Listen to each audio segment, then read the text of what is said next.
Hello, everyone, and welcome to Pacer Sports Live, shot on location at Mellow Mushroom in downtown Aiken, South Carolina. We'd like to say thank you to Mellow Mushroom for letting us be on location once again, and I'm here, as always, with Coach Mark Miller, Coach Kenny Thomas, and hello, Mark. Mark Vanderslice. We don't know where he's at right now. He doesn't have a watch. He said he's on his way. He's still in the office. We'll let everybody know for sure when he gets here. He needs to get a Verizon phone. Yeah, we'll take care of that for everybody out there when Coach Vanderslice gets here. We'll take care of that for you. He's lost his last year's Easter eggs. So, moving on from that, we'll go ahead and start with you, Coach Miller. You ended the season with two big wins against Young Harris and Augusta. Talk to us about ending the season on a positive note. Well, it was good for our team and our kids to come in and play two great games at the end of the year. We could have easily folded a tent with those two games left, but I felt like we played hard and we really competed. Something that we've been talking about on this show, and every time I can talk to my team about what you have to do to play hard and be successful. And, we did that those last two nights, and obviously we played really well. We played really good defense. And we played hard and competed and made enough shots. So, it was good for them to get done on a positive. I thought Kyrie, Chandler, and Star Toomey played great down the stretch of the last two games. They were really, really good, both of them at Augusta. For us to get a big win on the road in overtime. Star had a double-double with 18 points, 19 rebounds. Kyrie has 29, hits a big three at the end to send it to overtime. And, we came out with a lot of confidence in overtime to get a good win. And then Young Harris game, we played them at their place, and they pretty much manhandled us. And, I didn't feel like we played real hard and competed real hard. And, with the last game of the season, neither team had anything on the line, didn't know really what to expect. And I told my kids, it's a team that works the hardest and plays hardest is going to win. And we did that, and we competed. So it was a good way to finish the year for us, a lot of stuff to build on with those two games and get our teams going on. I'm echoing. Something just went off in here. So, we're heading in the right direction. Liked what we're seeing there. And, get a couple days off, couple weeks off, get on spring break, let them get away a little bit, and then we'll come back, we'll get back to work. All right. And so did you switch any of your strategies up there in those last two games to pick up the wins, or did the team just execute the strategy that you had in place? Again, we played harder, and I think we're not a team that is, full of, great players. We're a team that has to work hard to be competitive and compete, and we did that. And then we were able to shoot the ball well, but we played hard and competed. And, now we can compete with anybody when we do that. And so that was a good thing to see and a good way for us to finish. And, we just got to build on it. The hard work is going to be what matters. We're going to make enough shots and we're going to get better. But if you don't work hard, it doesn't matter. None of that matters. All right. And so you've had a chance, this season to familiarize yourself with a team that you kind of pieced together over the course of one off season. How are you going to take this new familiarity you have with this team and improve on it going forward in the next season? Well, every year is a new year. And I've told my kids, I don't really know what to expect again next year. We've got some holes to fill and some things to do there, and people are going to get better. And maybe more importantly than that, we're going to get healthy. We're going to get, K back, and we're going to have, one of the, my mind, top 5 players in the conference coming back healthy. Janae Simpson is coming back off injury as well. So 2 key players for us that didn't see a minute on the court. So having those 2 back, going with what we got coming back, that's all positive. So that's going to be the fun part for us because we got some more pieces and now we got to get healthy, and once we do that, that'll be great. Coach. Somebody just walked through the back door. Who Somebody is it? just walked through the back door. Tell me. I got to take the heat when he Coach. Somebody just walked through the back door. Slipped into the back door. Hey, Coach Thomas wants to know if you're going to get a Verizon phone that keeps good time on it or AT&T, Western Union calls me every morning to see what time it is. I'll be honest, I was on the phone with the recruiter. Do you need a headset? Okay. Coach, here, get you something. Hey, that's a left-handed one. You got it the wrong way. Turn it the other way. It's a left-handed one. Take the heat when the heat's due, right? Really? Really? Really? He took his sweatshirt off for the whole thing, just for you. Oh, man. Really? My apologies, gentlemen. My apologies into the camera crew.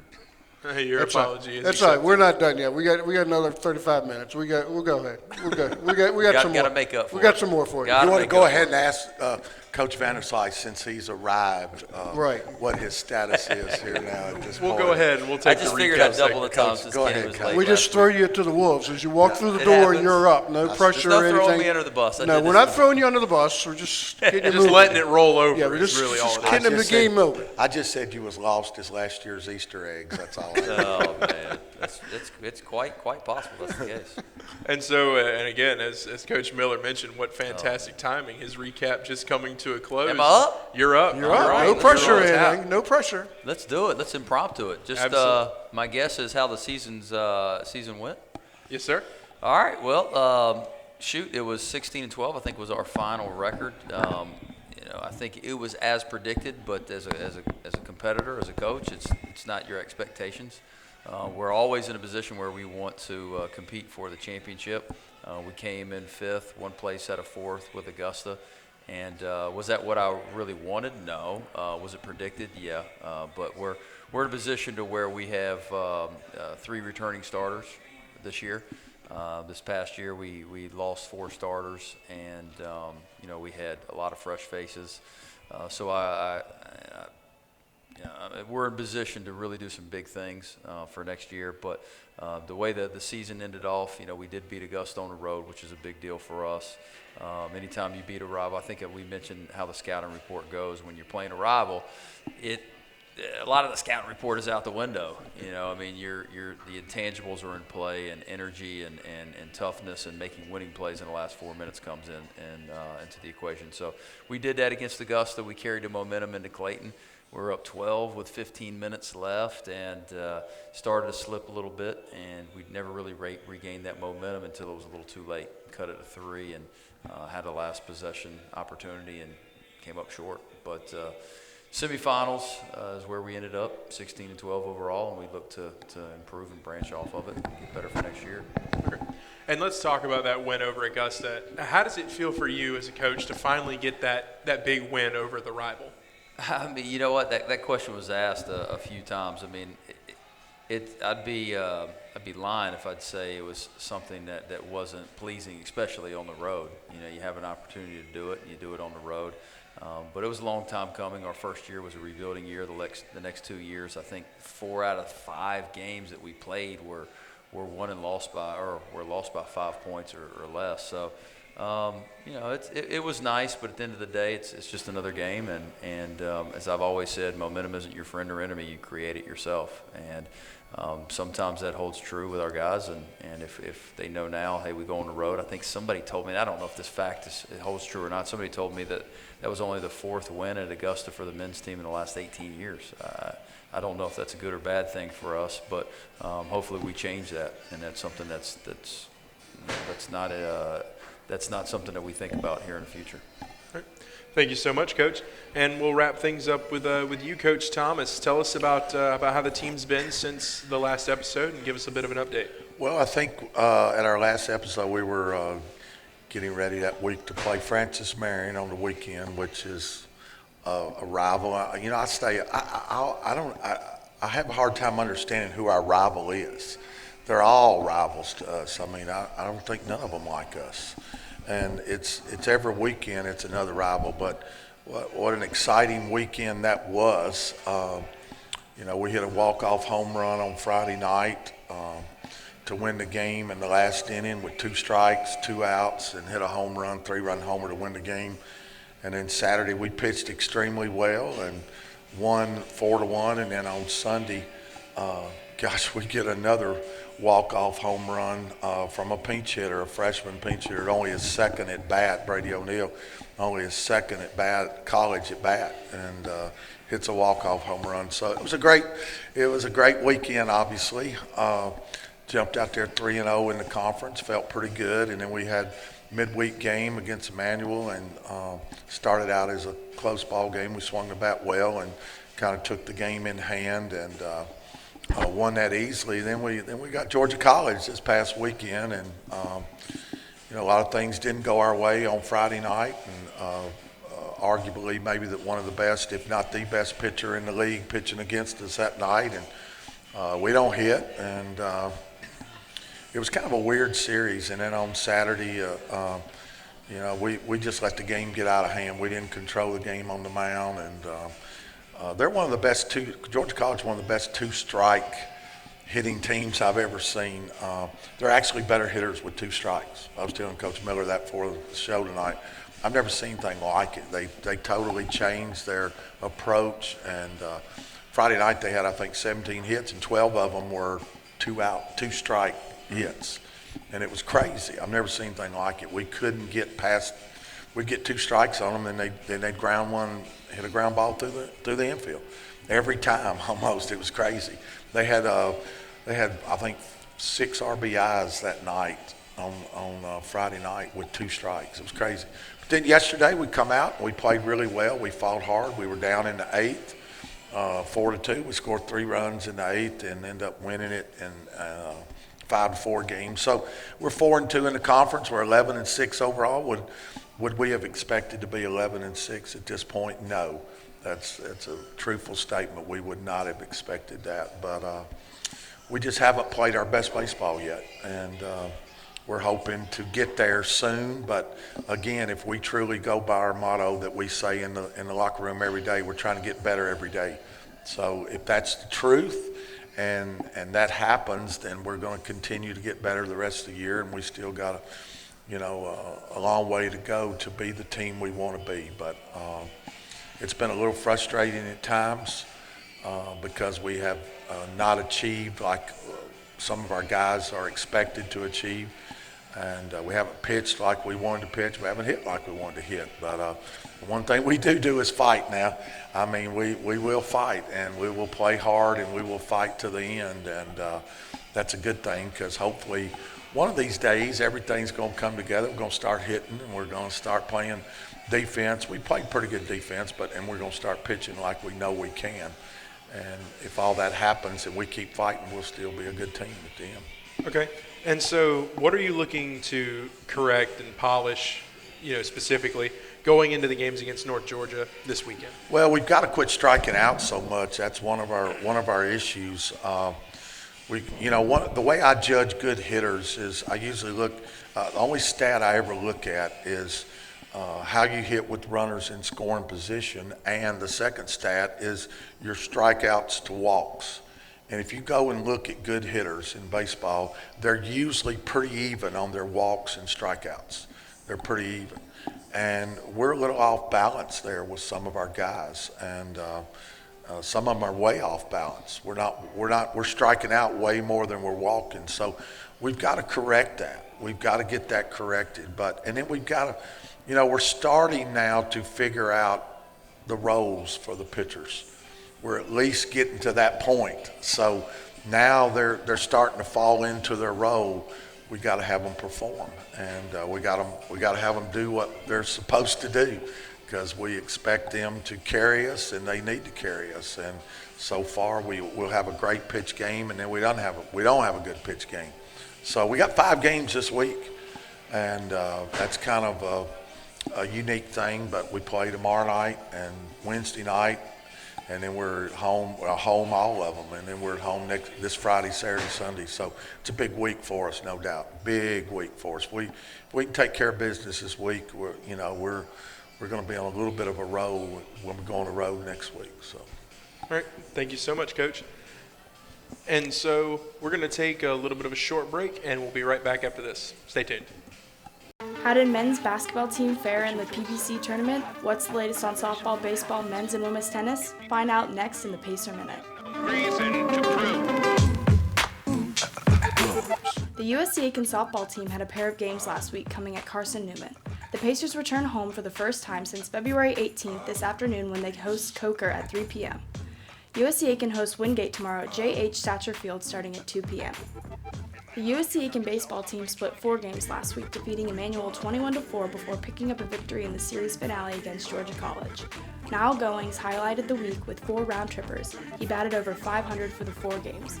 This week, the Pacers are slated to host Shawan tonight before hosting North Georgia in 3-game series this weekend. The USC Aiken men's tennis team split a pair of matches last week, registering a win over number 17 North Georgia. Freshman Liam Wiggins picked up the clinching point for head coach Steve Dom's team. The Pacers are back in action this afternoon at home against Augusta. The USC Aiken women's tennis team lost a pair of hard-fought matches against 2 regionally ranked foes. Olivera Veskovich had a solid day against the Nighthawks. The Pacers will look to get back on track today when they host the Jaguars.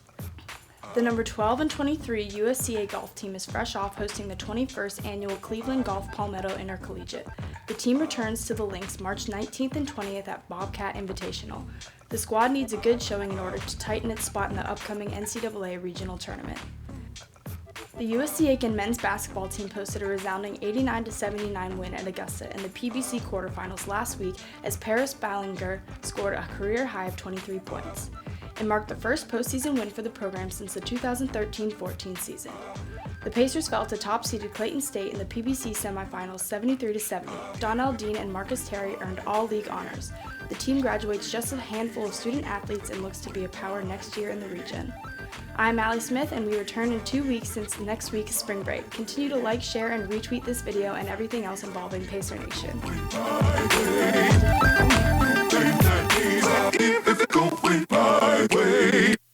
Welcome back, everyone, to Pacers Sports Live. So we'd like to talk a little bit about Pacers and polo. Kind of give us you guys' thoughts on how it impacts the athletic department and just, your thoughts on it in general. Well, it's been around since I've been here for 19 years. I've never been because we always play on that day. We're in the middle of conference season, so we play on that day. Pacers and polo changed to polo a few years ago. When I first came here, it was harness racing. It's actually the 3rd leg of the Aiken Triple Crown. Aiken has 3 Saturdays in a row starting in late March. And the first Saturday, they have the trials, which is horse racing, straight horse racing. The next week, they have the steeplechase, which is the big event of the Triple Crown. It draws really well, and it's out steeplechase track. It's a big event. And then USC Aiken has kind of sponsored the 3rd leg of the Triple Crown for years. Again, when I first came here, it was harness racing. And I guess 8-9 years ago, it changed to polo instead of harness racing. What I understood was they were starting to have a little trouble getting horses to race for the harness race. So they went to polo, and polo's big here in Aiken, as you all know, and I think the Aiken Polo Club puts on the match for them, and you've worked it, I think, Mark. So yeah. It's a big crowd. I think it's a fundraiser for the university's athletic department. But I think the most important thing, it's a part of the Aiken Triple Crown. I think that's the big thing with it. Yeah, last year we worked it. It was my first experience, our team's first experience, and it's twofold. I mean, it's a great way for the athletic department to come together and work and help out with the community, to engage with a lot of the polo fans in the area, because obviously that polo is one of the big deals around here. Like Coach said, the 3rd leg, but we worked. I think last year we were in charge of parking and helped out with the basketball team, but also the other opportunity for us is to a little fundraising. It's good for our department that we can all come together as a team and work an event and put it towards something that's positive for the athletic department. And that's kind of what we did last year. It was a good experience and got a chance to meet a lot of new people, and a lot of the people that support our basketball and baseball and soccer and the other sports are out there as well. And you end up seeing a lot of friendly faces for the 2 or 3 hours that you work it. All right, excellent. And so now we're going to switch gears a little bit and go into our Getting Personal segment. So each coach, as you guys know, have about 90 seconds to give us a little bit of an update on your life. Let us know how things are. Coach Miller, how are you doing these days? Well, kind of like Coach Vanderslice, as basketball coaches, when your season's over, you hit the road recruiting.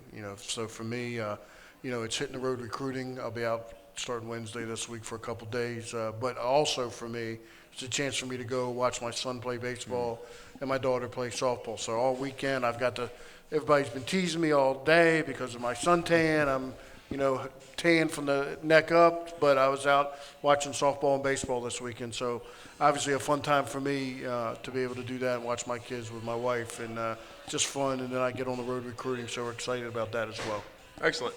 Coach Vanderslice, how are you? Like Coach said, our sport is so cyclical. We're coaching, then we're recruiting, then it's camps, then it's this, and it's the same, pretty much the same process, and just a matter of how hard you work at it. But for me, it's a little bit, downtime from the respect of not coming back at 10:30, 11 o'clock at night from away games, but you're still out recruiting. I'm looking forward to the Liars Club a little bit more frequent. Yep, I'm looking forward to the text message. It's disappointing that I will miss that again this week. Really? I'm on the road 2 weeks in a row. I got a lot to catch up. Well, I know. Good for you. But you are going to miss out on the coach.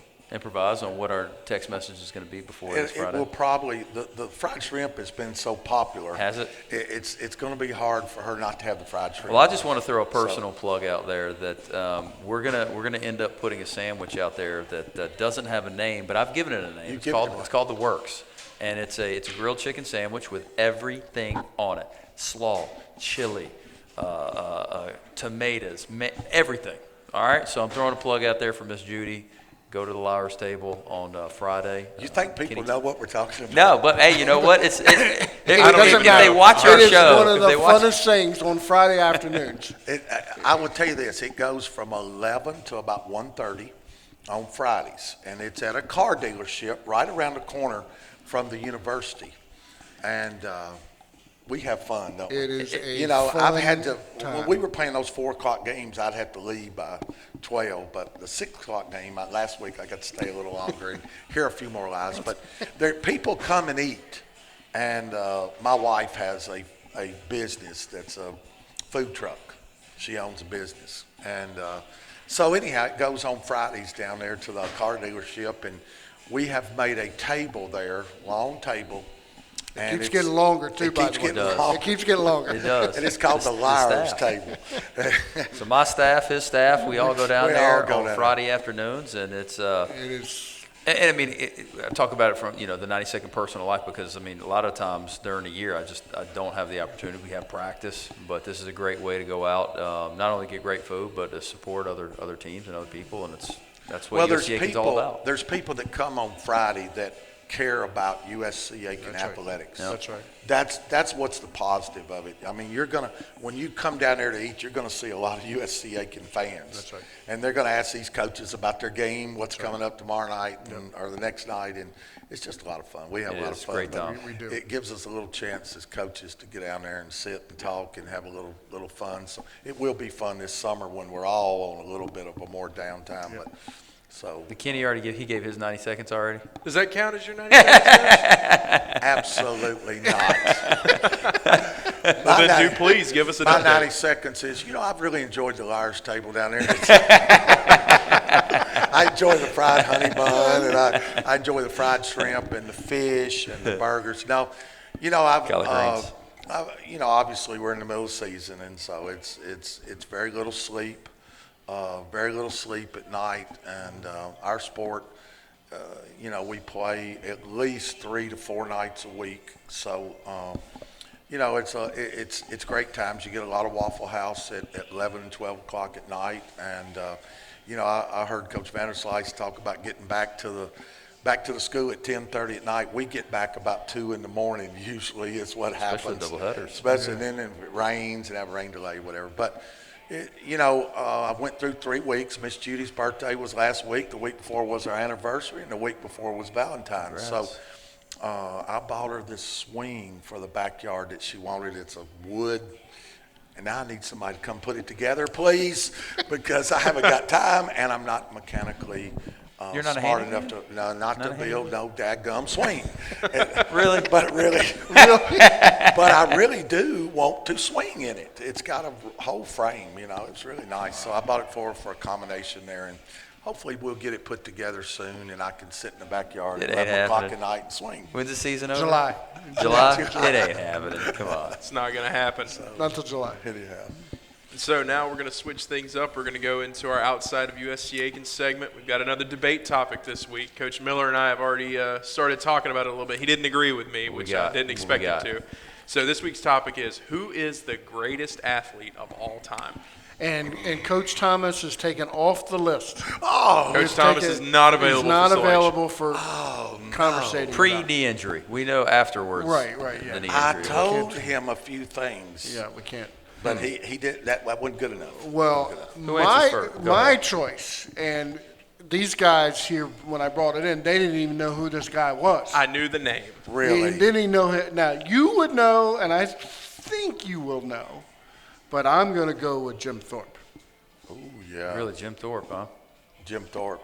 Yeah, he was a great Olympian, athlete. Football player, player. track player, Yeah. and it seems like he did something else, I knew too. it was football. I didn't realize Yeah. he played the other sports. Yeah. Yeah, he was he ran in the Olympics. That's correct. Yeah, that's Track correct. star Olympics. I'm going to say two guys. One, I'm going to say Wilt Chamberlain, and I'm going to tell you why. Yeah, tell he me ran why. in the Olympics as well.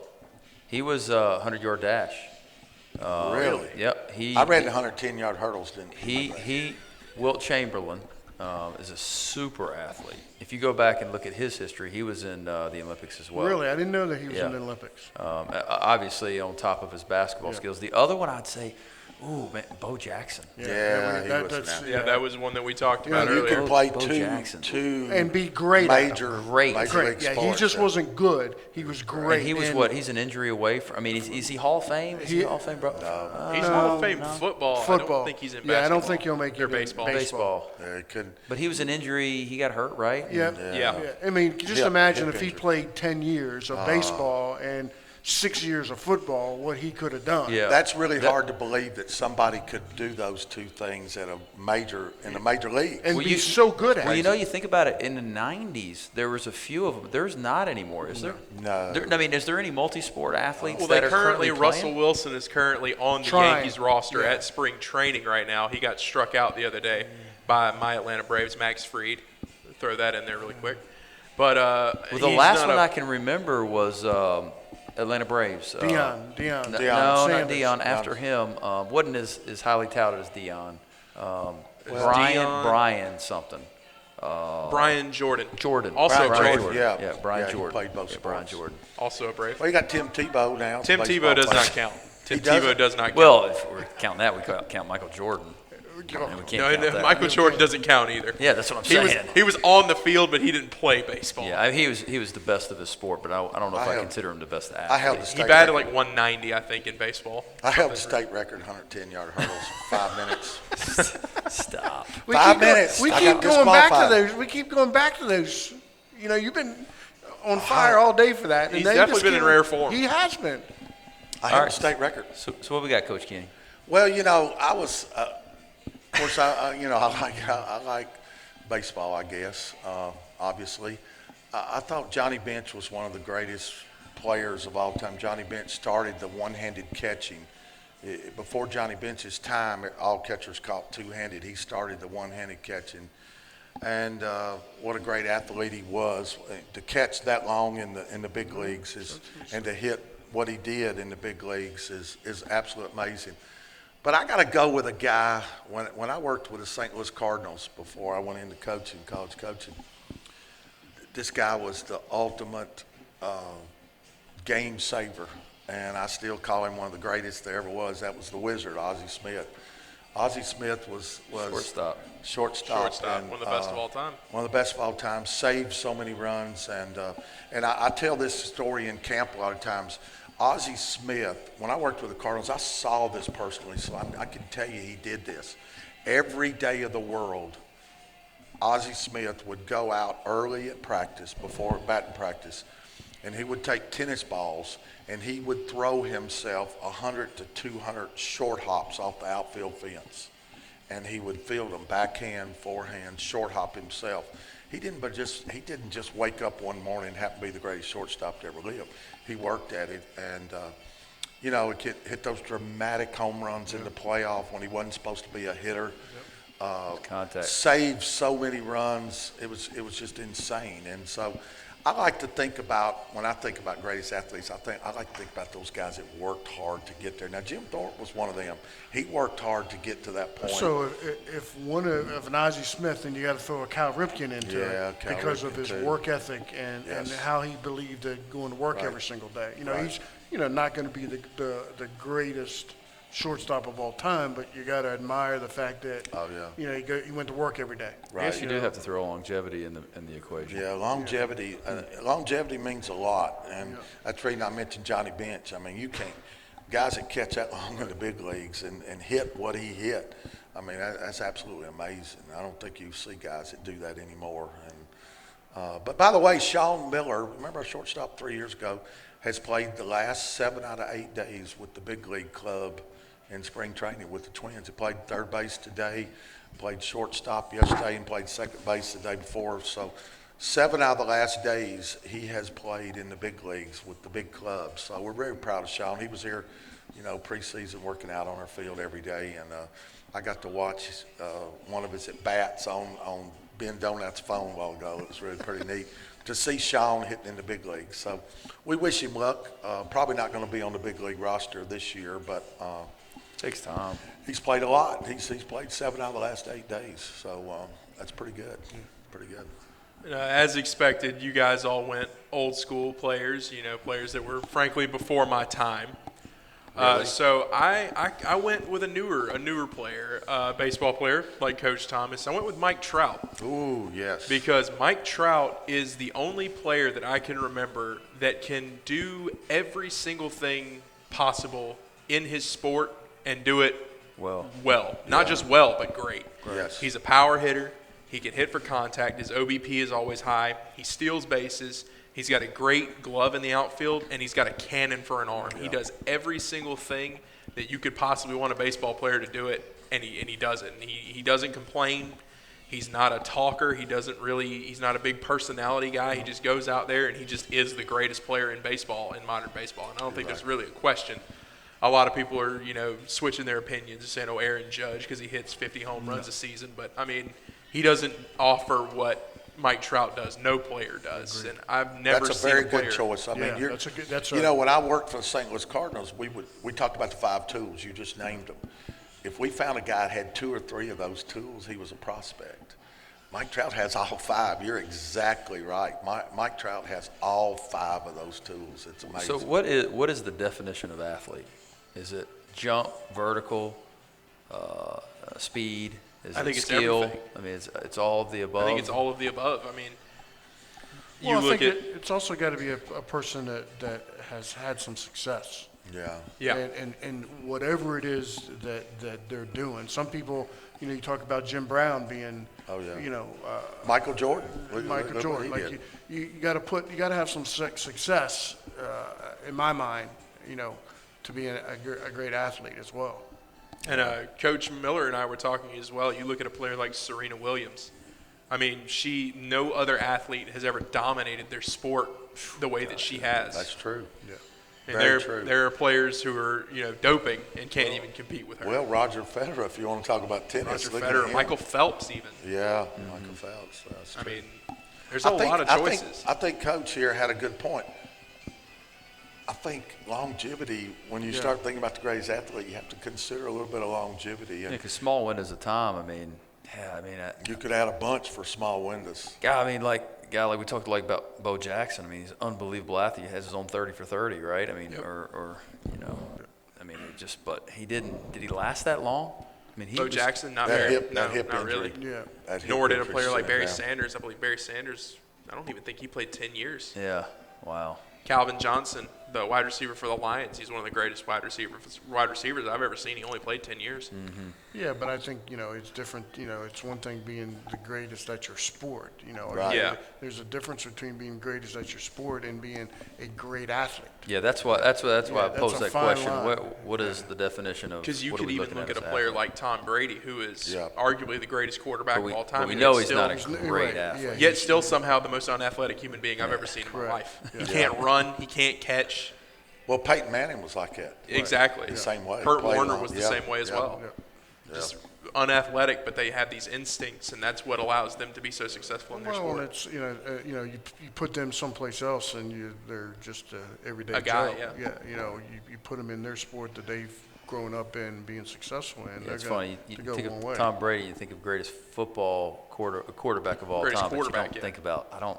He doesn't come to my mind when you say greatest athlete. of all Exactly. time. It never even crossed your mind. Yeah. I mean, great players like Brett Favre, yeah, they've played for 20 years, but athlete, not necessarily. Yeah. I ran the 110-yard hurdles. He's still running the hurdles. He's still on those hurdles. 110 yards is a long way. Long way. Held the state record. 5 He was. minutes. Can you imagine the Kenny Judy driving the Kenny T truck right in front of Kenny saying, "Let's go, Let's go. let's go, Let's go. let's go, come on, let's go." Following And you behind got the whole the way. Rocky song going on. The Rocky theme playing through the speakers. The Rocky song going on. Come on, Coach Kenny. Go, Coach Kenny. Well, That's one heck of a mental image to leave off with tonight. just come on down there to the Liars Table one Friday. Can we say where it is, or can we not say that on here? What's that? We'll save that for next episode because I'm not sure. So let's be safe this week, and we'll come back, and if we can, we'll say it next week. Say where it is. Yeah. Well, again, like Coach Kenny said, it's right around the corner from Just USC. get on Facebook. Get on my Facebook, you'll see it. It's right around the corner. Right around the It's fun. We have a blast down I there. might have to come out there one of these We days. have fun if here. I'm invited. Well, Of We course. really have fun in there. Well, you got to get invited to sit at the big table. See, that's where That, and that takes some doing. exactly that's where I struggle with. Yeah, I'm going to have to increase my reputation around here a little Some bit. people, it's Or 1 decreasing week. one. Grease the right palms, right? Sometimes it's 1 week, sometimes it's 2 weeks. Coach Yeah. Vanderslice got on it in the first week. I was there. Took me 2 weeks to get in. And then I was in. And now they got a seat waiting for me. Yeah. You can't get in trouble for a coach throwing a plug. Doesn't even make any money off of it. You know what I mean? That's anyway. It's just a fun time for us. That's it. Oh, no, We have absolutely fun. not. No trouble here. Well, so, guys, if you don't have anything else, I think we've just about done it for this episode. So thank you guys for tuning in, and we'll be back in 2 weeks here at Mellow Mushroom once again. Be sure to join us. Thank you guys for tuning in. We'll see you next time.